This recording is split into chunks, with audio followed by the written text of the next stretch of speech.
내가 무엇을 바라리요? 이런 제목으로 오늘 본문 말씀 중심으로 하나님의 말씀을 잠시 나누도록 하겠습니다. 이 시편 말씀은 유명한 다윗의 그 인생관에 대한, 인생론과 신앙관에 대한 그러한 말씀입니다. 제가 정확하게 기억을 해요. 거의 40년 전입니다. 1985년으로 분명하게 기억을 하는데, 제가 그때 이제 전도사 초년생이었어요. 정확하게 20세 정도 되는 날이었습니다. 그래서 전도사 초년생으로 이제 섬기던 교회, 우리 멘토 목사님이 참 저를 많이 사랑해 주셨는데, 하루는 저보고 주일 강단 설교를 하라는 거예요. 다음 주 우리 김학진 전도사가 주일 강단 설교하라. 제가 굉장히 부담스러웠습니다. 아무것도 알지 못하는 전도사 초년생이 이 어른들 주일 강단에 설교를, 또 그 유명하신 우리 멘토, 정말 탁월한 설교자신데 그 학원 선교를 다 잡고 계셨던 너무 탁월하신 그 목사님 앞에서 설교를 한다는 것이 얼마나 부담스러워요. 제가 주일 강단 설교 첫 데뷔의 날이었어요. 제가 고민하면서 하나님 무슨 말씀을 전해야 될까요? 정신이 하나도 없었어요. 그 가운데에 주셨던 말씀이 이 본문 말씀이에요. 그래서 제가 이 본문 말씀을 가지고 첫 데뷔 설교를 40년 전에 했습니다. 그때가 제가 20세 정도 됐는데, 그때 그 생각이 나더라고요. 그래서 제가 특별히 내일부터 있을 이제 하늘의 소망을 두라라고 하는 주제를 가지고 지난 2주 동안 이 소망에 대한 이 팀을 가지고 계속 기도하면서 내일부터 시작될 이 특세를 위해서 지금 준비하고 있어요. 얼마나 긴장이 되겠습니까? 그러면서 오늘 주일날 무슨 말씀을 증거해야 될까 하는 가운데 자꾸만 이 본문 말씀이 제 마음 가운데에 올라오는 거예요. 그래서 기도하는 가운데에 그래서 이 결론이 소망이구나. 그래서 이 소망의 주제를 가지고 그 다음에 우리가 내일부터 있을 특세에 연결하면 은혜가 있겠구나. 그래서 이 말씀을 준비했어요. 40년 전에 제가 했던 첫 번째 설교 본문을 가지고 40년 후에 두 번째로 제가 오늘 전하는 것입니다. 여러분, 제 개인적으로도 그렇고 그때 20대 초반에 인생에 대해서 뭐를 알겠습니까? 그러나 하나님 말씀 자체가 진리구나 해가지고 제가 큰 소리로 막 자신 있게 설교했던 그 시간이 창피하게 기억이 납니다. 그리고 이제 40년이라고 하는 시간이 지났잖아요. 나름 저도 이제 60대 중반을 위해서 막 달려가고 있는데, 제가 준비하면서 참 내 인생의 파노라마 같이 많은 경험들을 다시 한번 생각하게 되고, 그러면서 이 말씀의 깊이가 굉장히 동감이 되고 은혜가 있더라고요. 그리고 제가 40년 동안 사역을 그동안 하면서 여러 인생들을 만나봤잖아요. 정말 수많은 인생들을 만나봤단 말이죠. 또 많은 장례식도 치러보고 결혼식 주례도 하고 또 많은 분들과 상담하고 또 이렇게 신앙생활을 하면서 세울 수 없는 많은 인생들을 만나면서 참 뭔가 주마등 같이 지나가더라고요. 그래서 결론, 이 다윗의 인생의 이 결론론이 정말 진리이구나 라는 것을 지금 60대가 넘어가는 한 목사로서 다시 한번 고백하게 되었어요. 저는 오늘 이 시간에 우리 블레싱 채플 여러분들도 아직까지 젊고 달려가야 될 길이 많다고 하지만 우리가 늦기 전에 이 다윗이 깨닫고 우리에게 전하는 인생론의 메시지가 여러분들에게 정말 축복의 진리의 말씀이 되기를 진심으로 축원합니다. 자, 다윗은 인생을 어떻게 보았을까요? 다윗은 인생을 또 어떻게 해석을 했을까요? 다윗은 어떻게 인생을 신앙과 연결해서 말씀을 하고 있을까요? 많은 학자들은 다윗이 이 말씀을 기록했을 때가 다윗의 노년 끝자락이라고 말을 합니다. 그러니까 노년, 인생의 끝자락에서 다윗은 하나님의 마음에 합한 자로 이 희노애락, 하이앤로우를 경험하면서 오늘 이 말씀을 내놓고 있는 거거든요. 저는 크게 세 가지로 다윗이 보았던 인생관, 이게 진리더라고요. 세 가지를 가지고 나눌 텐데, 첫 번째는 뭔가 봤더니 인생의 속도를 알라라고 하는 거예요. 인생의 그 페이스, 속도를 아는 것이 참 중요하다. 두 번째는 인생의 허물을 알라라고 말씀하고, 마지막에는 인생의 가치, 정말 인생의 소중한 가치, 무엇이 남는 것인가를 바로 알라라고 하는 이 세 대지를 가지고 말씀을 증거하도록 하겠습니다. 첫 번째는 인생의 뭐라고요? 속도를 알라라고 하는 것입니다. 인생의 속도. 오늘 39편 4절과 5절을 한번 주목해 보십시오. 이렇게 말씀하고 있습니다. 여호와여, 나의 종말과 연한이 언제까지인지, 나의 인생의 마지막 날, 숨을 거두는 나의 인생의 종말, 그리고 연한, number of my days, 내가 남아있는 그 날짜들을 좀 알게 해주십시오. 연한이 언제까지인지 알게 하사 내가 나의 연약함을 알게 하소서. 주께서 나의 날을 한 뼘 길이만큼 되게 하심에 나의 일생이 주 앞에는, 영원한 우리 하나님 앞에는 없는 것 같사오니라고 고백을 하고 있습니다. 무슨 말이에요? 인생이 마치 영원한 하나님의 시간과 비교해 볼 때 나에게 주어진 인생이 마치 없는 것과 같아 고백하는 것이며, 나의 날을 한 뼘의 길이만큼 하나님께서 정해 놓으신 것이구나. 고대 이 당시 사람들은 모를 잴 때에 가장 적게 잴 수 있는 그것이 한 뼘이라고 그러더라고요. 팔 길이도 아니고 한 뼘. 그러니까 첫 재는 가장 적은 이 척도의 가장 기본인 한 뼘밖에 되지 않는다. 그만큼 짧다라고 하는 것입니다. 아니, 가장 짧은 측정의 시간을 지금 묘사하고 있는 것입니다. 이렇게 다윗이 고백을 하는 것이죠. 그래서 모세라고 하는 그분도 참 지혜로운 분이죠. 모세오경을 썼으니까. 이분도 인생을 돌아보면서 시편을 썼어요. 그것이 시편 90편, 91편 말씀인데, 시편 90편, 모세가 지은 그 시편 가운데도 유명한 그 인생이 얼마나 짧고 빨리빨리 속도가 지나가는 데서 말씀하거든요. 그 유명한 말씀이 시편 90편 10절 말씀입니다. 10절 말씀에 이렇게 모세가 고백해요.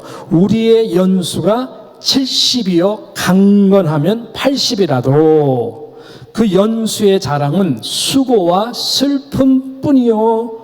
어떻게 가요? 신속히 가니 어떻게 갑니까? 날아가나이다. Time flies. 예.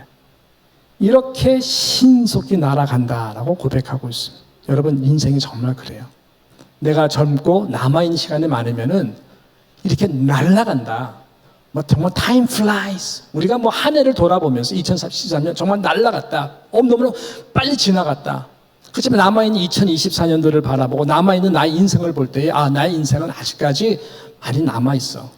그러니까 이렇게 신속히 지나간다라고 우리는 아직 안 가봤기 때문에 그렇게 생각할 수가 있는데, 그때나 지금이나 시간은 너무나 빨리 지나가요.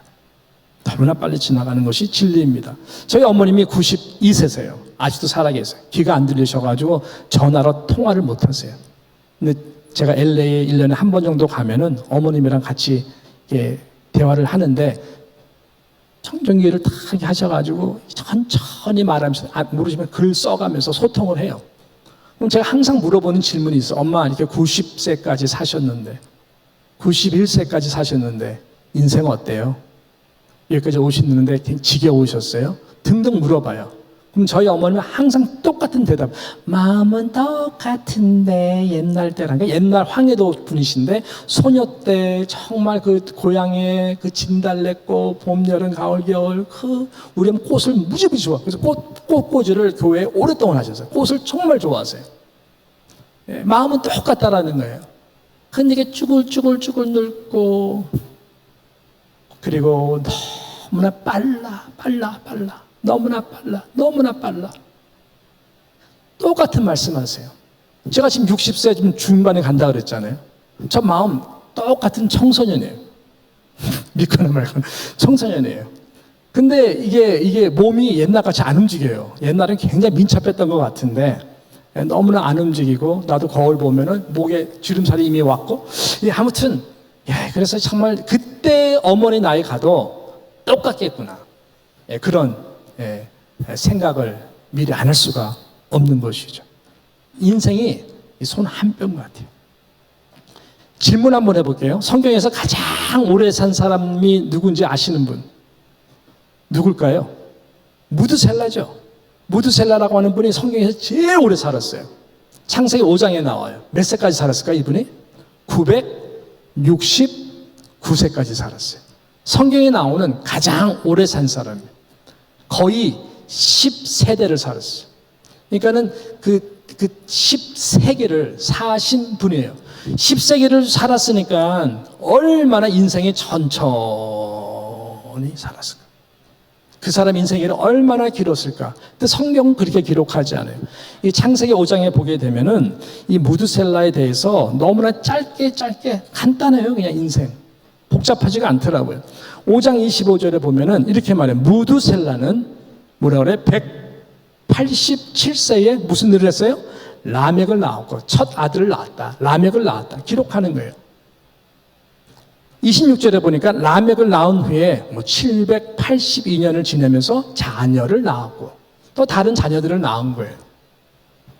그 다음에 27절에 보니까 그는 969세를 살고 죽었더라. 됐어요. 여러분 969년을 살아도 성경은 한 토막으로 한 뼘같이 기록할 수밖에 없어요. 실질적으로 그렇고 첫 아들 낳고 여러분 결혼해서 첫째 아이 낳고 의미가 있었죠. 둘째 아이 또 낳고 그리고 정신없이 길렀고 그렇게 살다가 결국은 몇 세에 죽었더라. 너무 슬퍼요. 인생이 이렇게 짧은 거예요. 애들 뒷바라지하고 애들이 이제는 대학교 가고 독립하고 이제는 집을 떠나가고 이렇게 빨리 가는 거예요. 그래서 이런 글이 있더라고요. 제 마음에 많이 닿았습니다. 내가 울고 있던 갓난 어린 시절에는 시간이 마치 기어가는 것처럼 천천히 가더라. 그렇죠. 어린 아이, 크롤링 하는 아이한테는 시간이 인생 빠르네, 데디 이런 애 없어요. 너무너무 천천히 가는 건데 언제 크지? 큰 형아 오빠 부러워하면서 천천히 가는 거예요. 그러다가 내가 꿈을 꾸던 또 꿈을 이야기하던 소년 시절에는 시간이 마치 빠른 걸음처럼 지나가더라. 내가 청년이 되어서 젊음의 아름다움을 자랑할 때는 시간이 마치 달려가는 경주자처럼 가더라라고. 청소년 때는 이제 대학교 가야 되네? 막 그냥 걱정하면서 어느 대학 가서 부모님의 expectation과 나의 실력과 갈등 속에서 비교 속에서 그렇게 고등학교 빨리 졸업하고 대학교 졸업하면 짭을 얻어야 돼. 이렇게 빨리 막 이렇게 빠른 걸음처럼 가다가 청년이 되어서는 이제는 정말 짭을 잡아야 되고 내가 누구를 만나서 평생 살아야 될까? 결혼 상대 이러면서 이러다가 내가 30대 놓치면 안 되는데 하다가 40대 가면은 이거 어떡하니 싱글로 살아야 되나? 인생이 막 정말 달려가는 경주자처럼 막 지나가는 거예요. 급한 거죠. 이뤄낸 목적도 있고. 그러다가 내가 장년이 되어 힘과 자신감을 가지고 이제 열심히 뛰고 어느 정도 이뤘던 그때는 그 시간이 마치 구름처럼 날아가더라.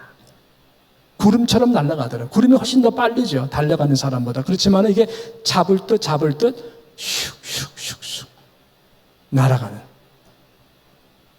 이제 내 머리에 흰설이 앉고 노인이 되자 시간은 이미 나에게서 지나간 것을 알았도다. 그 나이가 되니까는 이제는 시간이 내게 남았다는 것보다 나의 모든 인생의 시간 지나갔구나. 다 패스트 텐스로 여겨진다라고 하는 것이죠. 그래서 60이 넘으니까 1년이 새롭고, 그래서 70이 넘으니까 한 달이 새롭고, 그래서 80이 넘어가니까 하루하루가 새롭도다라가 인생론. 진리의 말씀인 것 같아요. 분명한 것 인생의 속도입니다.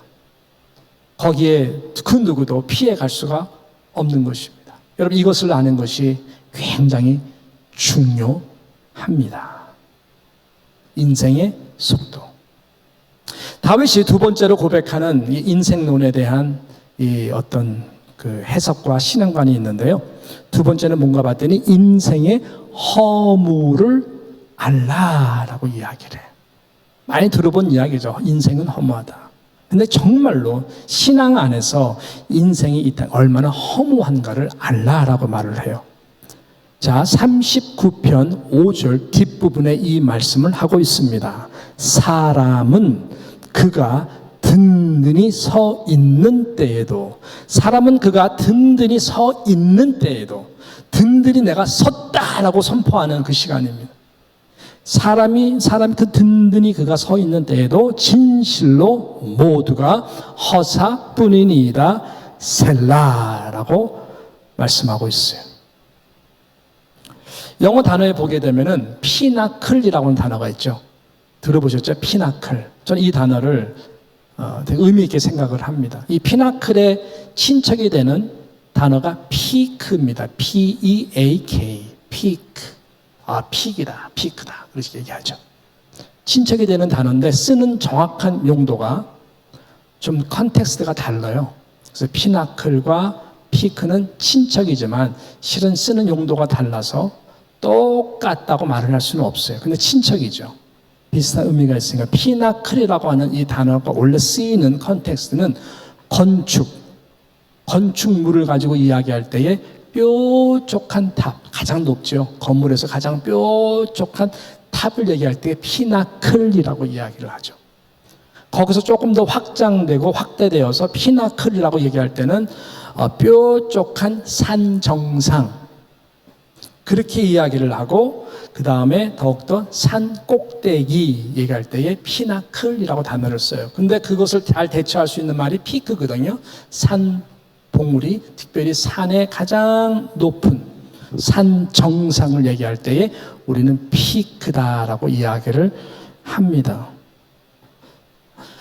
인생 누구에게는요, 이 피나클 에러가 있습니다. 인생 누구에는 정상이라고 하는, 인생의 전성기라고 하는 이 피크 포인트가 있습니다. 아니면 그것을 향해서 달려가는 것이 인생입니다. 내가 초등학교, 중학교, 고등학교, 대학교 메이저를 하고 대학원을 하고 또 이렇게 맨하탄에 와가지고 고생하면서 커리어를 쌓기 위해서 공부하고 하는 모든 것이 나름대로 내 인생의 피크 포인트를 위해서 나아가는 것이죠. 모두가 그래요.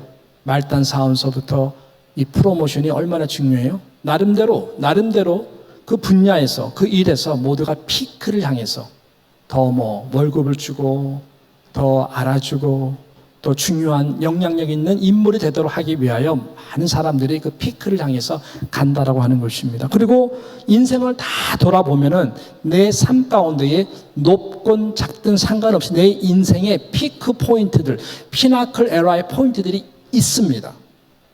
없는 사람 없어요. 다 있어요. 모두가 다 있어요. 칼라만 다른 것 뿐이지. 다 있습니다. 다 있어요. 그 든든히 선 때는 정말로 시간이 지나가는 것이 아깝죠. 그 내가 늙을 것 같지도 않죠. 또 늙기도 싫죠. 왜? 이것을 누리고 싶으니까. 건강도 받쳐주죠. 그래서 아플 것 같지도 않죠.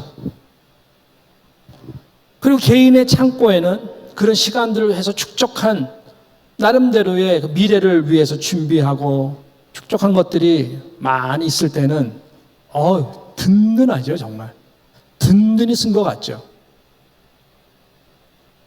성공하여서 명성을 떨쳐버리는 그 순간들이 여러분 누구에게나 다 있습니다. 다 모두가 동일하게 든든히 선 그때를 달려왔고 나름대로 그 든든히 선 때를 다 우리는 한때 경험을 하죠. 다윗도 마찬가지입니다. 실은 다윗의 기록 사무엘상부터 보게 되면은 그의 시작은 아주 범상치가 않았어요. 정말 피크 포인트를 딱 등장하는 것 같아요. 어린 목동 소년 다윗이 블레셋의 골리앗을 딱 쓰러뜨림으로 정말 하나님께서 높은 곳에 올려놓은 것과 같은. 근데 다윗이 우쭐할까봐 아직 하나님의 때가 안 됐기 때문에 더 성숙하고 멋진 그 피크 포인트를 하나님께서 그를 세우기 위하여 광야로 내보내죠. 하이 앤 로우. 그렇지만 그 로우가 하나님이 원하시는 그 피나클 포인트로 세우기 위해서 하나님께서 그를 다루어 가세요. 그래서 결국 모든 나라들을 통일하고 다윗이 이제는 왕으로서 등급을 하여 얼마나 많은 귀한 일들을 합니까? 다윗의 아마 제가 볼 때는 그 피나코 그 에라는 사무엘하 7장에 나와 있는 그때 같아요. 그가 노년임에도 불구하고 하나님한테 약속을 받죠. 성전을 본인은 지을 수가 없지만 아들 세대에 가서 성전을 지을 수 있는 그 하나님께서 비전을 주니까 그때 다윗이 벌떡 일어나가지고 동, 남, 북, 블레셋 나라부터 시작해가지고 모압을 비롯해서 이런 나라 저런 나라 뭐 그냥 다 가서 전쟁을 해서 다 승리를 해요. 그리고 그들로부터 조공, 금과 은, 보화들을 다 받아가 창고에다가 가득 다 채웁니다. 명분은 성전을 만들기 위해서. 그러니까 아마 다윗 생각에도 야 내가 정말 내 인생이 이보다 더 잘 나갈 수가 없어. 상당히 그런 면에서 든든히 섰다고 생각했었을 것입니다. 인간인지라 우쭐도 했을 것 같아요. 그리고 그 시간이 영원히 갔으면 좋겠다라고 생각도 했을 것 같아요. 그런 다윗이 오늘 이 말씀을 사람이 그 든든히 선 때에도 진실로 허사뿐이니이다 셀라. 한번 그 순간에 셀라가 퍼스잖아요. 잠깐 멈춰서 이 말씀이 주는 의미를 한번 깊이 생각해 보라라고 하는 것이죠. 우리 그렇게 하기 힘들어요. 근데 이것이 정말 귀한 영적 교훈인 것입니다. 그라지 세일 동부는 잘 발달되지 않은 것 같은데 캘리포니아 같은 데 가면 그라지 세일이 너무 발달돼가지고 우리 다 신학교 때 어렸을 때 그라지 세일 찾아가면서 좋은 동네, 때로는 베블리 힐스라고 하는 동네에서 그라지 세일 하면 가가지고 이렇게 가서 막 폴로 셔츠도 오래될수록 더 빛이 나는 거 있거든요. 그런 거 사서 뭐 1불에 2불에 사서 입기도 하고 그렇게 샀어요. 이제는 뭐 그라지 세일 안 가지. 내가 뉴욕 장로교 담임 목사 내가 그라지 세일 가면 되겠습니까, 여러분? 그래서 저는 이제 요새 아내랑 어디 가냐면은 굿윌 스토리가 있어요. 굿윌 스토리라고 아시나요? 모르십니까? 굿윌 스토리? 그라지 같은 세일 같은 건데 되게 잘 해놨어 정리를. 우리는 거기 가서 이제 분도 보고 이제 그러는데. 제가 어느 아는 목사님께서도 이제 공부하시고 그러면서 생활이 어려우니까 물품 같은 거 구하러 다른 데 가서 사기 전에 이런 그라지 세일 가가지고 사시는 그런. 그래서 그분이 한 설교를 통해 가지고 제가 이제 들었던 그 감동 있는 한 일이 있는데 이분이 이제 그날 그라지 세일 가가지고 간 거예요. 거기 살으시던 나이 드신 할아버지가 돌아가셨어.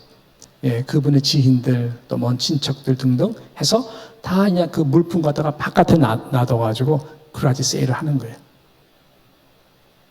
그래가지고 이제 이 목사님들 이렇게 보는데 어느 한 이쁜 박스가 있더래요. 이렇게 이게 박스가 뭘까? 그래서 박스를 딱 열어봤더니 그 돌아가신 그분이 평생을 통해서 받았던 리워드를 모아놓은 거예요. 어렸을 때부터. 예를 들어서 그분이 정말 여러분의 아이들 나이와 같이 뭐 이제 중학교 때, 초등학교 때 수영 선수가 되는 게 꿈이었겠죠? 그 수영해가지고 수영에서 딴 메달. 아주 뭐 그냥 다 바래가지고 소중하게 모아놓은 거죠. 그거 하나 딱 보면 이분이 젊었을 때 정말 수영을 열심히 해가지고 메달 따고 얼마나 노력했을까. 그 다음에 보니까는 뭐 고등학교 때 대학교 가서 테니스 선수가 였나 봐요. 테니스 해가지고 딴 메달, 조그만 트로피들 이렇게 본인이 열심히. 그 다음에 봤더니 이분이 베트남 전쟁까지 가가지고 생명을 걸어서 나라를 대신해서 가서 살아 돌아온 것에 대한 표창들, 표창장들, 훈장들 그런 것다가 다 쌓아가지고 오늘 간직해 놓은 것이. 야, 이거 한 인생이 어렸을 때부터 나름대로 그때마다 든든히 선 피나클 포인트를 위해서 얼마나 노력을 하고 땀에서 얻어서 된 그 꿈을 이뤄서 내가 수영에서 메달을 타고 테니스 해가지고 내가 메달을 따고 그 다음 베트남 전쟁터에서 그 살벌한 가운데 살아 돌아와가지고 나라에서 훈장을 받고 표창장을 받고 이런 모든 것들이 너무나 한평생에 모아둔 리워드들이 다 발에서 있는 거예요. It's for sale. 이 목사님이 물어봤대요. How much is it? 얼마냐?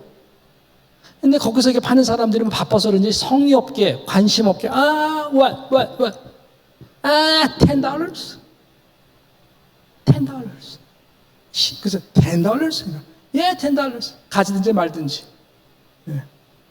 그때 이분이 충격을 받은 거예요. 아마 안 믿는 사람이 그러면은 이 박스가 이뻐서라도 갖고 가려고 No, how about $5? 그래서 발견했을 텐데 이분은 그런 생각이 아니라 너무 충격을 받은 거예요. 이게 한 인생인데 한 인생이 정말 이렇게 어렸을 때부터 자라나면서 수고를 하고 최대 노력했는데 10불밖에 안 돼. 너무나 가치 없이 버려진 것과 같은 가슴이 아리면서 이야, 이것이 인생이구나. 든든히 섰다고 노력하고 하는 거 사람들은 시간 지나면 다 잊어버리는구나. 팽개치듯이 $10. 고작 그거밖에 안 되는구나. 이 목사님이 그때 정말 라이프타임 레슨을 본인이 인생이 뭐예요? 나도 그렇게 잊혀지겠구나.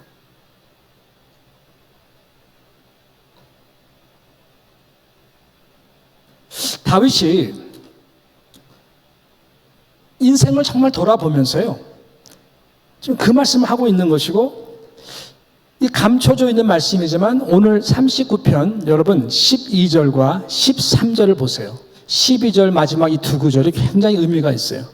다윗이 지금 이렇게 이 포인트와 연결해서 이렇게 말씀합니다. 여호와여, 나의 기도를 들으시며 나의 부르짖음에 귀를 기울이소서.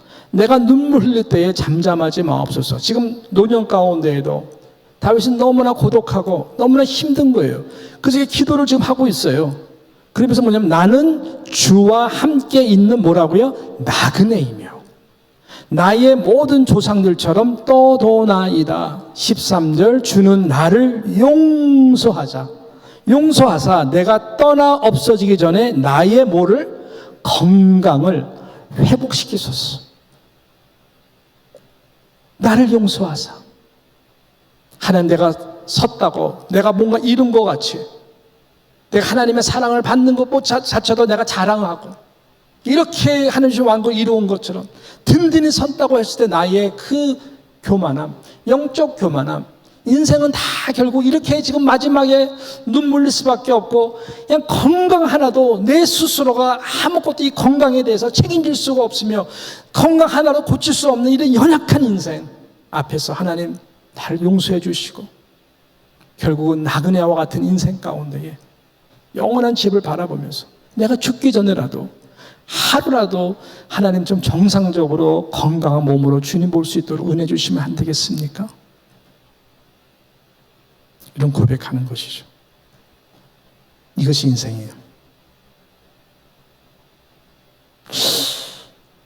끝으로 다윗은 오늘 말씀을 통해서 인생에 대한 귀한 교훈으로 결론을 맺습니다. 인생의 참 가치를 알라라고 말씀해요. 참 가치를 알라. 6절 말씀입니다. 6절 말씀 같이 읽어요. 시작. 진실로 각 사람은 그림자 같이 다니고 헛된 일로 소란하며 재물을 쌓으나 누가 거둘는지 알지 못하나이다. 그림자 같이 다닌다. 정신없이 바삐 다닌다. 그림자는 실체가 아니거든요. 실체가 따로 있고 항상 그림자는 실체를 반영하는 것이죠. 실체, 비본질적인 것, 붙들고 정신없이 다녀요. 그것 때문에 소란하고 결국 그것이 뭔가 봤더니 재물을 쌓으나 누가 거둘는지 알지 못한다. 에휴, 인생은 맞아. 뭐니 해도 뭐니지. 예. 나이가 들어갈수록 이 자녀들한테 굉장히 상처를 많이 받고, 예. 엄마, 아빠, 내가 커서 돈 많이 벌어서 호강시켜줄게. 다 거짓말이에요, 여러분. 믿지 마세요. 예. 정말로. 예. 그거 믿었다가 상처 엄청 받습니다. 예. 그래서 내가 나를 책임져야 되겠다. 예. 그래서 뭐니 해도 뭐니다. 인생의 시크릿가 중요하다. 재물을 위해서 얼마나 사람들이 많이 노력을 하고 살아갑니까? 실은 이것이 나의 소망으로 생각한다면 이 땅에서 다윗은 결국은 재물을 쌓지만 누가 취하는지 알지 못한다. 이건 비본질적인 것이다. 거기에 참된 가치가 이 땅에서 절대로 없다라는 것이 다윗의 결론. 성경도 그것을 우리에게 계속해서 말씀하고 있는 것이죠.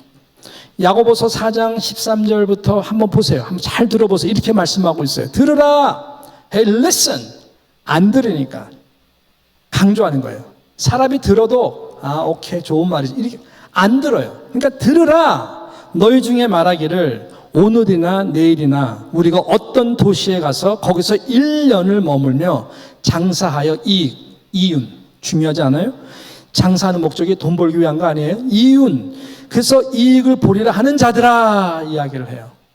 이게 뭐가 잘못됐어요? 계획을 세우고 저쪽 가서 내가 이런 일을 통해서 돈을 벌겠다. 뭐가 잘못됐냐고요? 성경은 그것이 문제가 심각하다. 왜 심각하냐?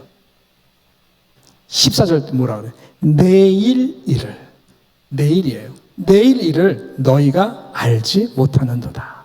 너의 생명이 무엇이냐? 너희는 잠깐 보이다가 없어지는 안개다. 이것을 알면서 1년을 계획하는 거 있어, 오케이. 그렇지만은 당연히 내일 나 살 건데, 당연히 그래서 1년 계획할 건데, 인생이 생명이 잠깐 보이다 없어지는 안개인 것을 모르고 살아가면서 내가 그때까지 살 거라고 생각하는 것 자체가 너무나 교만이다라는 거예요. 그래서 15절에 뭐라 그러냐면은 너희가 도리어 말하기를 주의 뜻이면 우리가 살기도 하고 이것이나 저것을 하리라 할 것이고. 신앙 좋은 사람들 같이 보여요. 주의 뜻이면 내가 그 도시에 가서 1년을 거하면서 이것저것 하면서 이윤을 나서 하나님께 11조도 하고 선교도 돕고 하겠습니다라고 생각하는 그 자체가 잘못된 것 같지 않지만은 성경은 16절에 이제도 너희가 허탄한 자랑을 자랑하니 그러한 자랑은 다 악한 것이다 라고 하는.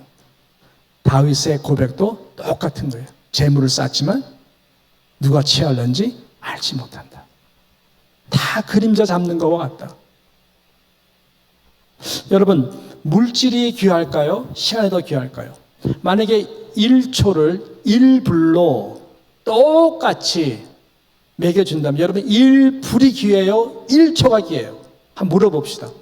집사님, 1초가 귀해요? 1불이 더 귀할까요? 솔직하게. 예? 둘 다? 초가 돈 벌어주니까? 우리 1불이 귀하다고 생각해요. 왜냐면 1초는 지금 지나갔잖아. 축축축 지나가잖아요. 지금 지나가면 보죠. 제가 5불 벌었어요. 5초 지나갔기 때문에. 그죠? 그렇게 생각한다고요. 이걸 잘 알아야 돼요. 무엇이 더 소중할까? 절대로 물질이 귀하지 않습니다. 만약에 여러분에게 누가 워런 버핏이 아니면 빌 게이츠가 여러분 어떻게 알게 돼가지고 내가 당신 뉴욕 장로의 신앙 좋으신 분이니까 한번 당신 투자를 하겠다. 하루에 내가 당신에게 조건 없이 86,000불을 투자하겠다. 아침에 일어나면은 뱅크 체크해봐라. 들어올 것이다. 내가 1년 동안 당신에게 그렇게 선을 베풀겠다. 이거는 당신께서 알아서 마음 놓고 쓰되 의미 있게 잘 써달라고 부탁 하나만 한다. 에이, 진짜 들어왔어요. 에이, 그 다음날, 진짜 들어왔어요. 그 다음날도 들어왔어요. 일주일 후에 전화가 옵니다. 어떻게 쓰셨습니까? 정말 보냈나? 정말 보내죠. 다음 주도 보낼 거예요. 잘 써주십시오. 기분 되게 좋지 않겠어요? 그죠? 꿈과 같은 이야기죠. 물론 꿈이겠지만. 근데 이게요, 한 달 지나가고, 2달 지나, 석 달 지나고, 한 6개월만 되면 돈이 얼마나 모아질까요? 하루에 86,000불씩인. 나중에는 머리가 아플 거예요. 좋은 일 쓰는 것도 한두 가지지. 맛있는 짜장면 먹는 것도 하루 이틀이지. 이거 갖다가 계속 어불리게 쓰려고 그러면은 굉장히 머리가 아플 거예요. 그냥 적당히 받았으면 좋겠는데, 이거 어떻게 할까? 그 고민 때문에 굉장히 힘들 것 같아요. 귀한 건 귀한 거겠죠. 여러분 아세요? 하나님이 저와 여러분에게 86,000초라고 하는 시간을 투자하는 거 아세요? 1초를 24시간으로 계산하면 정확하게 86,000초입니다.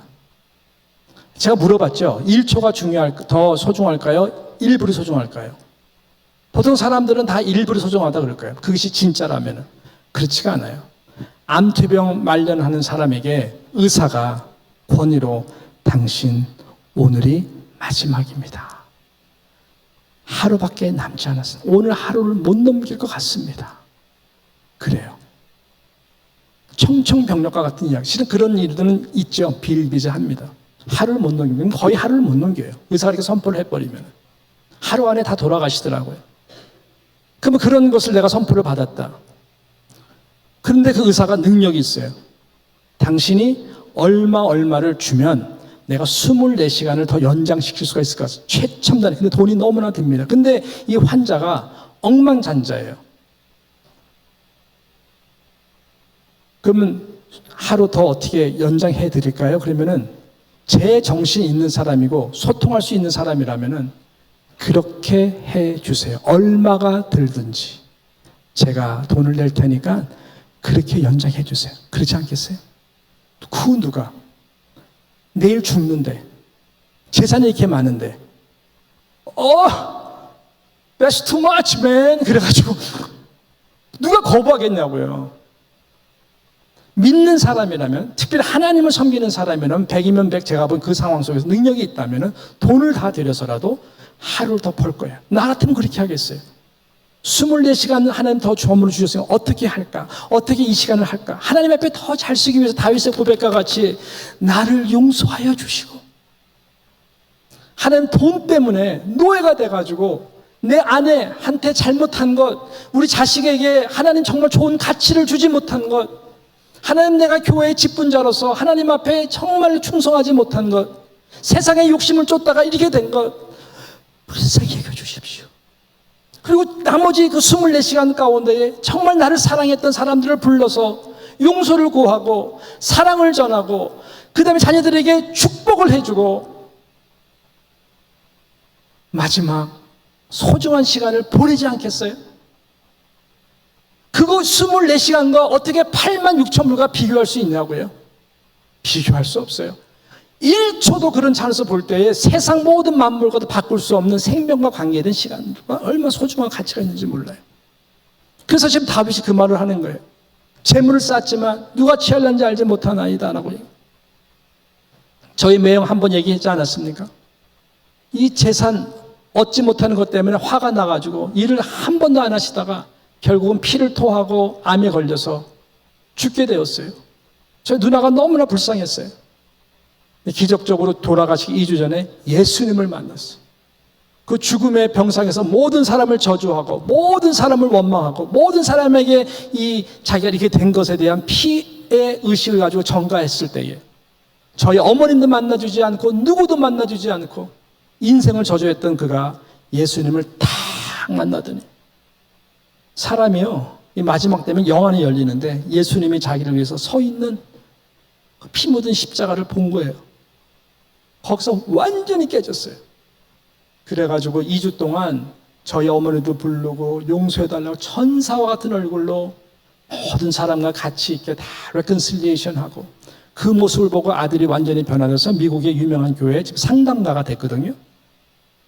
그래서 저는 매형의 그 마지막 2주 시간이 그가 거의 50년, 50세 말까지 살았던 인생과도 비교할 수 없는 가치라고 저는 생각을 하는 것이죠. 결국은 이것이 인생이다라고 하는 것입니다. 여기서 말씀을 마치도록 하겠습니다. 다윗이 그래서 뭐라 그래요? 7절 말씀이 오늘의 말씀의 결론입니다.